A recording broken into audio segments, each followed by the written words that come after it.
on, folks? It's Matt here from Polar Designs, and we are here with another fantastic video. Today we are going to talk a little bit about multicolor printing using the Ender 3 Pro in its traditional stock setup, as well as creating very cool decorative coasters that you can use around your house or you can use to sell. And I will show you how to create some different coaster setups like this wonderful bee coaster that I've created here that comes in a set of 4 with a few different designs.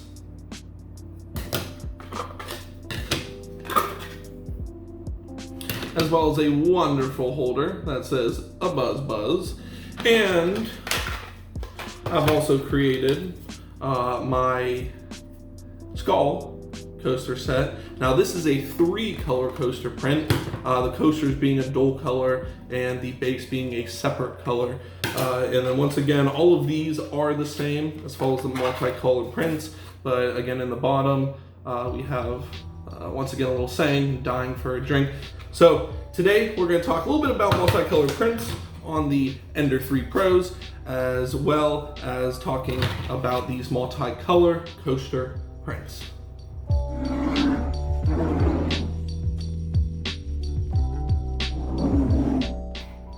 So to start off, creating these coasters is a wonderful and fairly easy process to do. If you're familiar with 3D printing and you're familiar with 3D modeling, creating these coasters or coasters like these should not be too much of an issue. So for this video, like I mentioned, I'm going to run us through the process. Our very first step in this process is going to be choosing a design. So let me go ahead and hop on over to my desktop computer and we'll flip the camera around and give you guys a look. All right, so we're set up here on the computer on my desktop, and I've decided to open up a new Google tab here. And our first step is going to be finding our design that we're going to trace or that we're going to copy. Now you're welcome to, create your own design. I typically don't have a very artistic ability, so I'll just go ahead and find a design online and trace that or copy that. Since it is getting a little bit more chilly out and this is Polar Designs, why not go ahead and look up a snowflake? So I woke up everyone, okay? I didn't mean to, I just wanted it to snow. So we're gonna type in snowflake simple. That's gonna provide us just, some very simple images that we can base off of. And we'll look around, scroll up and down until we find one that we like. Now, for me, we're just gonna go fairly simple here. And I like this one here. There's a few watermarks on the image. It's not an issue for our application. So I'm gonna go ahead and do a quick save image as. Now that we're done with that, we're gonna go ahead and we will open up whatever software you would like for 3D modeling. Once again, as always, I prefer Autodesk Inventor and the Autodesk Suite, Fusion 360, etc., etc. I know that Onshape is another free software that is fairly new and can closely base off of this. So what we're going to do is we're going to go ahead and open up a new part. Now that we have a new drawing space here, we can go ahead and start a new sketch. I'm going to base this off of my XZ or my bottom up plane. You can select that on the left side here within our origin menu, or you can simply hover over it and see the XZ plane. So we're going to do bottom up in this case. So we'll start with this XZ plane. Go ahead and click on it and we will enter our first sketch. So now that we're in our first sketch, our first thing we're going to do is load in our image.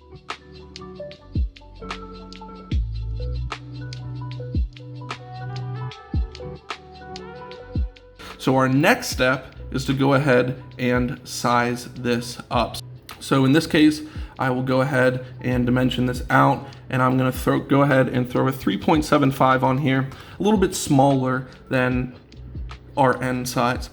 So when you throw that 3.75 in and hit enter, if you saw, it sized up the image accordingly to the line, which is very convenient. So we can go ahead and we We can go ahead and delete that line now and that dimension, as it is not needed.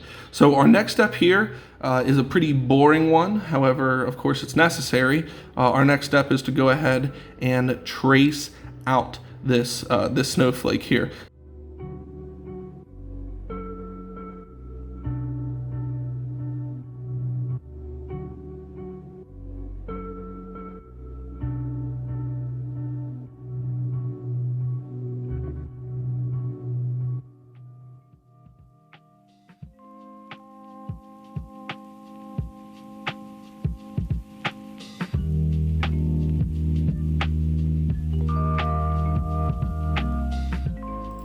And this is a pretty simple design. Of course, I was just using rectangles and lines. However, sometimes, you know, you're gonna have to use your arc tool or your circle tool or, you know, etc. So in order to mirror this image, I'm just going to use our mirror tool.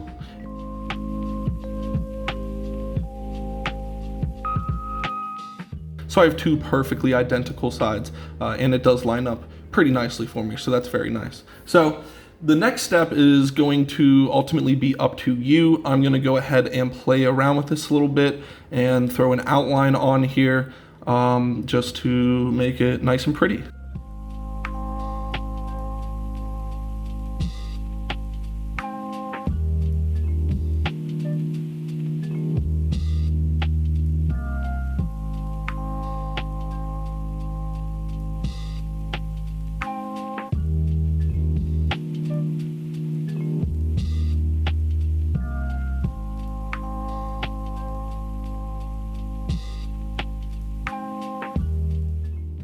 So I've got my coaster kind of where I want it.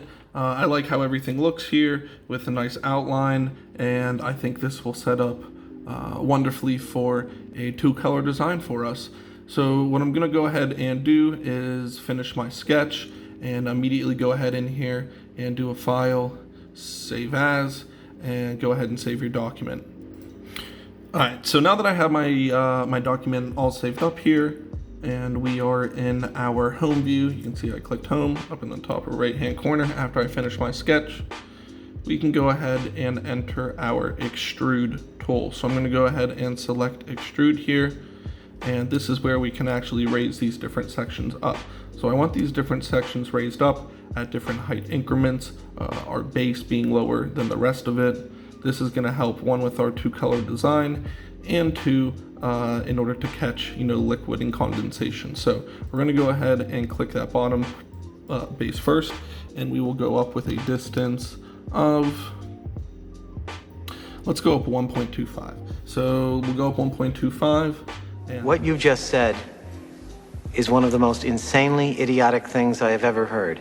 And that looks good here. So now we can go ahead and create a new extrusion for our other components of our sketch. So we'll go ahead and apply an additional extrusion.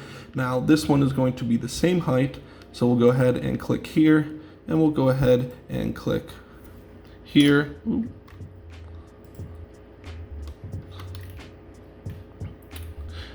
And we'll go ahead and do an add in the positive direction. Now this height is going to be slightly different. We want it raised up from the rest, so we can go ahead and put 0.2. 0.2 looks like a fairly good height for this here for us. So we can go ahead and hit OK now. And now that our image is gone, you can see we are left with our snowflake coaster.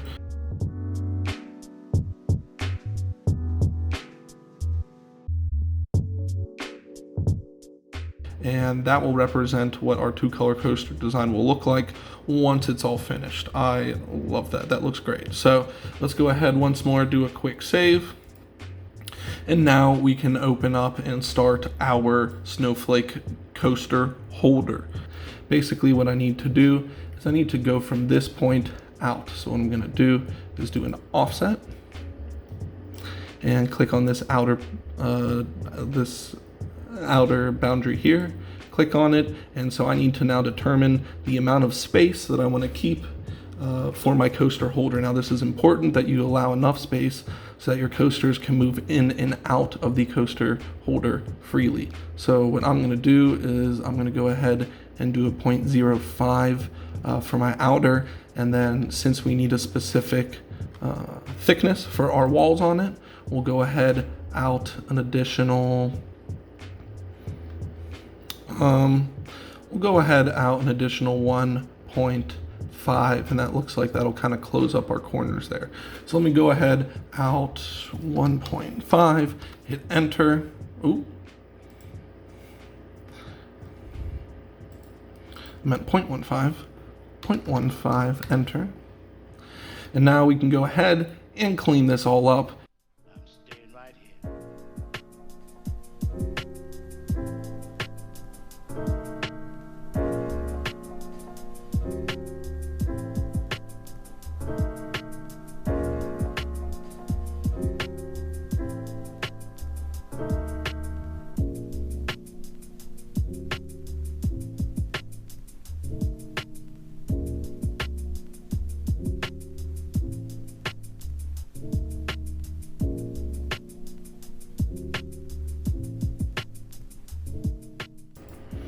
So now that we have this all finished up and we have all these extra lines cleaned out, we can go ahead and finish our sketch, do a quick save on our file, and begin our extrusion. So just like before, we're going to do two separate extrusions. Our first one will be at 0.125 for our base height, and then our side rails will be up at about 1 inch. We're going to go ahead and raise this up to 1.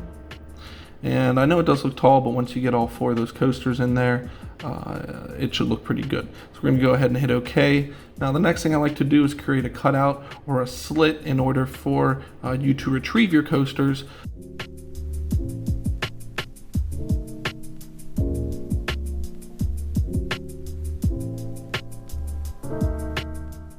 And that will leave us with a nice opening here that you can reach your hand into and grab your coasters out of. So the last step here is to start a new sketch.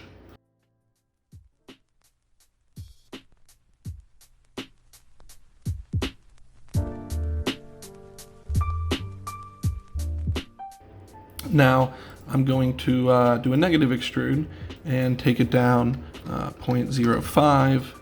Again, making sure that you're not going all the way through. That's going to go in just enough for us to show our detail.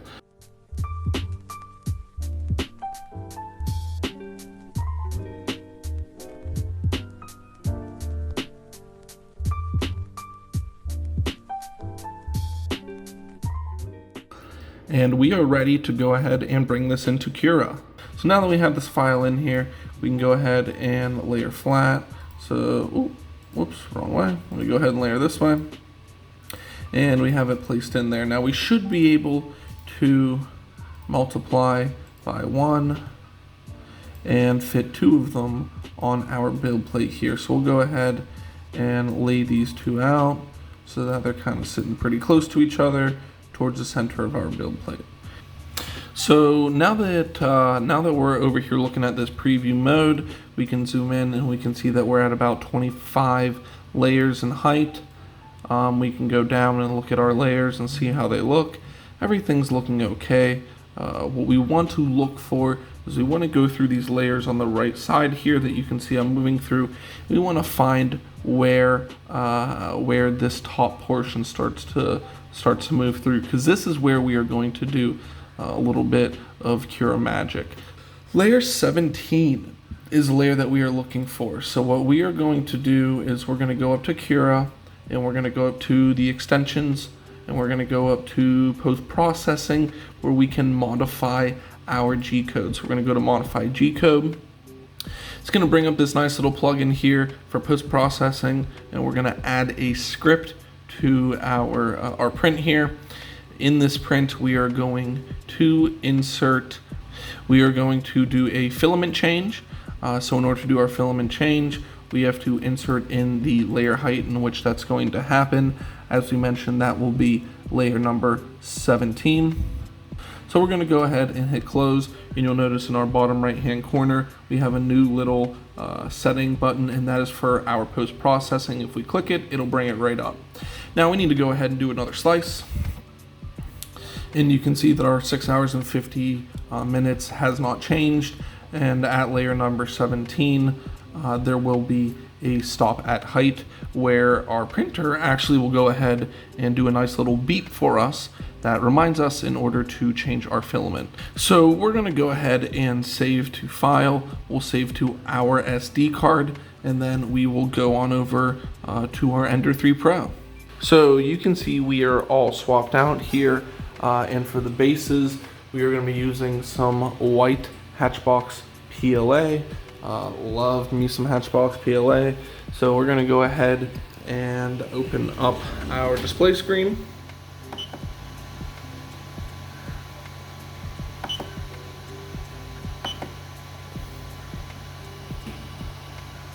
And you can see we have our snowflake here. We'll just go ahead and hit start and let the building commence.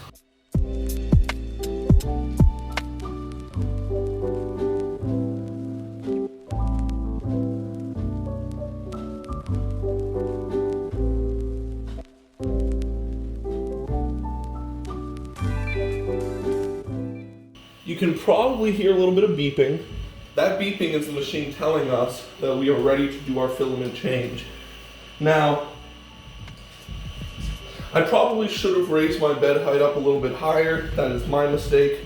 But for the time being, we can just very carefully go ahead and remove our old filament. And right now, I can start to feel some resistance. So that's where I'm gonna leave off.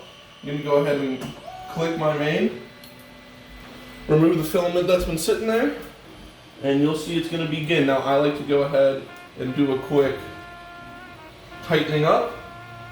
This is gonna make sure that that first layer sticks as best as it can. So now we just need to let this run and let it run its blue course, and we'll have our first set of coasters done.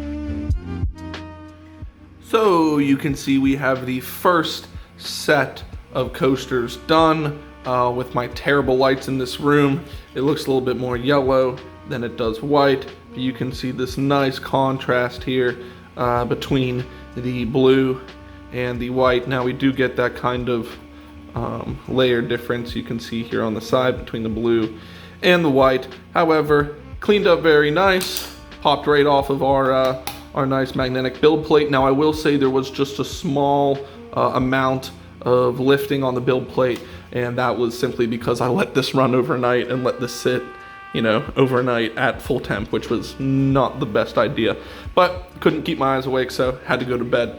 So we are on to the next set. I am thinking about doing my bottom layer blue and my top layer white on these ones. What do you guys think?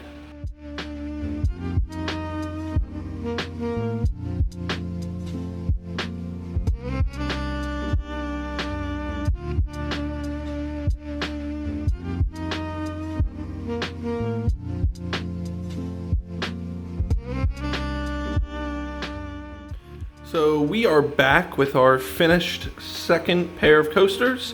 You can see our printer just finished up with a total print time of 6 hours and 24 minutes. I believe the filament swap happened at hour 4 or so. So now all I'm going to do is remove these from the build plate, and we can check them out. So this is a very nice, very clean print, as you can see. This one turned out very nice, and it should pair very well.